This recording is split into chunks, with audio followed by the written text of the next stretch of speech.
Pilot അത് വിളിച്ചറിയിക്കും. കാരണം ഉദ്ദേശിക്കുന്ന രീതിയിൽ ടേക്ക് ഓഫ് ചെയ്യുന്നില്ല, ഈ ഫ്ലൈറ്റ് താഴോട്ട് മൂക്കുത്തി പോകുന്നു എന്നുള്ള ഭീതി അദ്ദേഹത്തിനുണ്ടായ ശേഷമുള്ള വിളിയാണ് വന്നത്. അദ്ദേഹം അത് ഒരിക്കലും പ്രതീക്ഷിച്ചില്ല.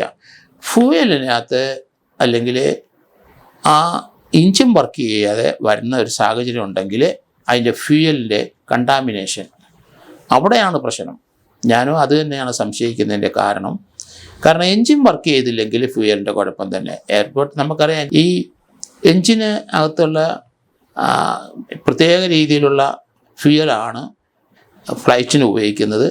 ആ ഫ്യൂവല് കണ്ടാമിനേഷൻ ഉണ്ടെങ്കിൽ, അല്ലെങ്കിൽ ആ ഫ്യൂവലിനകത്ത് ഏതെങ്കിലും മലിനമായ കാര്യങ്ങൾ ചേർക്കുകയോ അല്ലെങ്കിൽ അത് പ്യുവറായിട്ടുള്ള പ്യൂരിഫിക്കേഷൻ നടക്കാതെ വന്നിട്ടുള്ള ഒരു ഫ്യൂവലാണ് അതിനകത്തുണ്ടെങ്കിൽ തീർച്ചയായിട്ടും അത് എൻജിൻ വർക്ക് ചെയ്യാതെ ഇരിക്കും.